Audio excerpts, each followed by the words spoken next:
और धनबाद में जो कोयला का जो अवैध कारोबार होता है वो आप सबको पता ही है कि 2-3 क्षेत्र प्रमुख है। एक तो निरसा है, झरिया है, बाघमारा है। और इस क्षेत्र के अंदर क्या कहते हैं 20-25 ऐसे थाना ओपी पड़ता है। ये जो 3 ऐसे क्षेत्र बताए, और उन क्षेत्रों में छोटे बड़े 30 से 40 ऐसे क्या बोलते हैं अवैध साइट्स है जहां से कोयला, अवैध कोयला जहां से निकाला जाता है। और चर्चा तो यहां तक है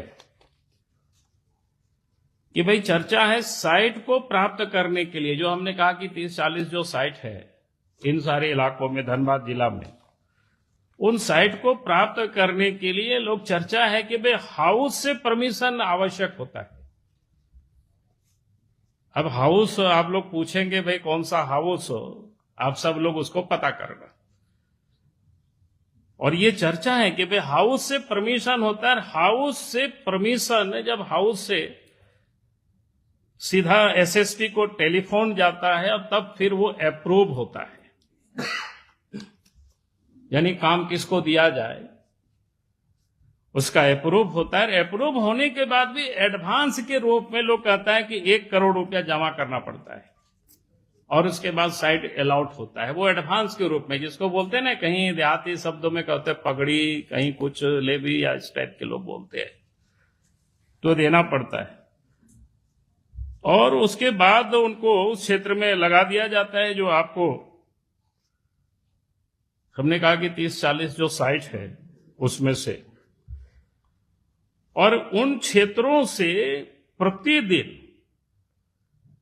जो सूचना एकत्र करने की हमने कोशिश की, तो 150 से 200 ऐसे ट्रक कोयला निकलता है। और एक कोयला का जो प्रति टन 8 से 10 हजार रुपया प्रति टन जो कोयला की कीमत में वो बिकता है। और ये सारे जो व्यवसाय चल रहा है उसका पूरे नियंत्रण, लोग बोलते हैं हाउस से है उसका नियंत्रण। अब लोग कहता है कि हाउस से कोई महाराजा है, और धनबाद के एसएसपी, जिसको कह सकते हैं कमांडर इन चीफ या सेनापति कह सकते हैं, और डीसी को कह सकते हैं महामंत्री, सारे ये लोग मिलजुल करके प्रॉफिट को हिस्सेदारी भी यही लोग बांटते हैं।